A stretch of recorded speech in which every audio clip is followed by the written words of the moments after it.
On December 21, 2024, air raid sirens wailed across Israel. The piercing sound echoed through the streets, a chilling reminder of the ever-present threat of conflict in the region. People hurried to find shelter, their hearts pounding with fear and uncertainty. A missile, launched from faraway Yemen, was headed straight for the country.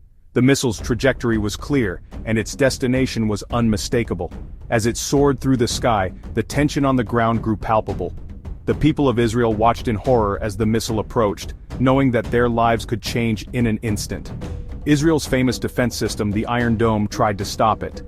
The Iron Dome had a reputation for being one of the most advanced missile defense systems in the world. It had successfully intercepted countless threats in the past, providing a sense of security to the nation. The system's radar tracked the incoming missile, and interceptors were launched to neutralize the threat. But this time, it failed. The missile hit Israel. The explosion was devastating, sending shockwaves through the area. Buildings were damaged and fires broke out, adding to the chaos. Emergency responders rushed to the scene, trying to save lives and contain the destruction. The failure of the Iron Dome in this instance was a stark reminder that no defense system is infallible. This miss caused a lot of worry, making people question if Israel's defenses were strong enough. The news spread quickly, and the nation was gripped by fear and uncertainty. People gathered around televisions and radios, seeking updates and trying to make sense of what had happened. The failure of the Iron Dome shook the confidence of many, leading to widespread concern about the country's ability to protect itself. This event made things much more tense in the already unstable Middle East. The region was already a powder keg with various factions vying for power and influence. The missile strike added fuel to the fire, exacerbating existing tensions and creating new ones. Soldiers patrolled the streets and the atmosphere was charged with anxiety and apprehension. It showed how dangerous groups can be, even against strong defense systems. The missile strike was a stark reminder of the ever-present threat posed by militant groups in the region. Military experts debated the implications of the Iron Dome's failure, discussing potential vulnerabilities and the need for improvements. The event underscored the importance of vigilance and preparedness in the face of evolving threats. The missile's impact scared many people in Israel. Emergency crews raced to the scene. Luckily, not many people were seriously hurt. 3 people had small injuries and went to the hospital, but it showed how bad things could have been. Police searched the area to find missile pieces. They wanted to know where it came from and how it worked so they could understand the danger and plan what to do next. This attack made people worry about more attacks. Many people thought the Houthis, a group in Yemen, launched the missile. The Houthis, officially known as Ansar Allah, have been a significant force in Yemen for years. They emerged from the northern part of the country and have been involved in various conflicts, both internal and external. Their rise to power has been marked by a series of aggressive moves both politically and militarily. The missile launch, if indeed carried out by them, is just the latest in a long line of actions that have kept the region on edge. Yemen has been fighting a civil war for years, and the Houthis control a lot of it. The civil war, which began in 2014, has devastated the country, leading to a humanitarian crisis of epic proportions. The Houthis, who initially started as a rebel group, have managed to seize control of significant portions of the country, including the capital, Sana'a. Their control over these areas has allowed them to exert considerable influence over the country's political and military landscape. The conflict has drawn in various regional powers, each with their own interests and agendas, further complicating the situation.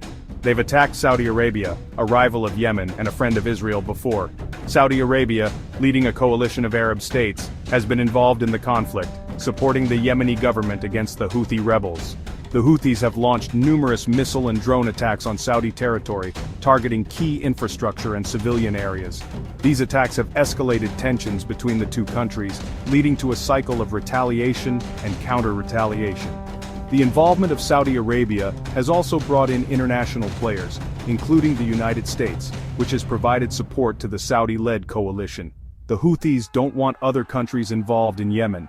They have consistently opposed foreign intervention, viewing it as an infringement on Yemen's sovereignty.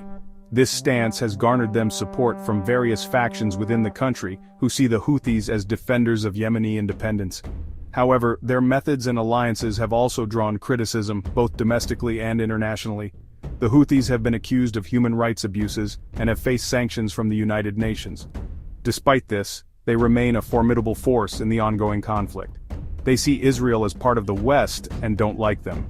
The Houthis' animosity towards Israel is rooted in a broader anti-Western sentiment that is prevalent in their ideology. They view Israel as an extension of Western influence in the Middle East, and their rhetoric often includes strong anti-Israel and anti-American themes. This has led to concerns about the potential for the conflict in Yemen to spill over into a wider regional confrontation, involving not just neighboring countries but also global powers with vested interests in the region. If the Houthis did this, it's a big change in their tactics, now aiming directly at Israel. This shift in strategy indicates a new level of boldness and a willingness to escalate the conflict beyond Yemen's borders. Targeting Israel directly would mark a significant escalation, potentially drawing in more international players and increasing the risk of a broader regional war. The Houthis' ability to carry out such an attack also raises questions about their military capabilities and the support they may be receiving from external actors, such as Iran, which has been accused of supplying them with weapons and training. This makes the situation even more dangerous. The potential for a wider conflict looms large, with the risk of drawing in more countries and escalating into a full-blown regional war. The international community is watching closely, with calls for de-escalation and a return to negotiations. However, the entrenched positions of the various parties involved make a peaceful resolution seem increasingly elusive. The situation in Yemen remains a powder keg, with the potential to ignite a much larger and more devastating conflict in the Middle East. The failed interception shocked Israel's defense experts. The Iron Dome, once thought unbeatable, had failed. It's usually great at stopping short-range rockets, but this long-range missile was different. Now people wonder if it can handle newer, more advanced weapons. This shows that even the best defenses aren't perfect. This attack isn't just about Israel and Yemen. It's part of a bigger, messy situation in the Middle East. Yemen's civil war has become a fight between bigger countries too. Iran, who doesn't like Israel, is said to be helping the Houthis. This makes things even more dangerous and could lead to a much bigger fight. The attack shows how connected everything is in the Middle East and how easily problems can spread. Countries around the world spoke out against the missile attack. Leaders supported Israel and asked everyone to stay calm. The United Nations had an emergency meeting, showing how serious the situation was. Everyone saw how unstable the Middle East is and how important it is to find a peaceful solution in Yemen. They urged everyone to be careful and avoid making things worse. This attack could cause even more problems. It could make Israel and Iran even angrier at each other, making it easier for a bigger fight to start. The Houthis might feel stronger and attack Israel or its friends again. This attack also affects the Iran nuclear deal, which the US left in 2018. Some people might now say Iran can't be trusted and the deal is a bad idea. This attack was a wake-up call for Israel. It showed that their defenses might not be good enough against long-range missiles. Israel needs to improve its defenses and create new technology to stay safe. It also showed how important it is to talk and find peaceful solutions to problems in the Middle East. Israel needs to think about both military and political ways to stay safe. The missile attack made things much more tense in the Middle East. The region, already fraught with historical conflicts and political instability, now faces an even more precarious situation. The reverberations of this attack are felt not just locally but globally, as nations around the world watch with bated breath. The Middle East has long been a focal point of international diplomacy, and this latest incident underscores the fragile nature of peace in the region. It reminds us how easily things can go wrong in that part of the world. The intricate web of alliances, historical grievances, and geopolitical interests makes the Middle East a powder keg. One wrong move, one miscalculation, and the consequences can be catastrophic. The historical footage of past conflicts serves as a stark reminder of the devastation that can ensue. The tense political discussions highlight the complexity of the issues at hand, with each party having its own set of demands and red lines. Even if things calm down now, the real problems are still there. The underlying issues that have plagued the region for decades remain unresolved. The footage of calm cities belies the underlying tension that simmers just beneath the surface. Diplomatic meetings, while a step in the right direction, often end in stalemates or temporary solutions that do not address the root causes of the conflict. People in conflict zones may return to a semblance of normal life, but the scars of war and the fear of future violence linger. The best way forward is to talk. Dialogue and diplomacy are the only viable paths to a lasting peace. Roundtable discussions and peace talks provide a platform for all parties to voice their concerns and work towards mutually acceptable solutions. It is through these conversations that trust can be built and compromises can be made. The importance of these negotiations cannot be overstated, as they are the foundation upon which a peaceful future can be constructed. Everyone involved needs to work together to find a peaceful solution in Yemen. The conflict in Yemen is a humanitarian crisis of epic proportions, and it requires a concerted effort from the international community to resolve. International leaders must come together, set aside their differences, and collaborate to bring an end to the suffering. Teamwork and collaboration are essential, as no single nation can solve this problem alone. The footage of Yemen serves as a poignant reminder of the urgency of the situation.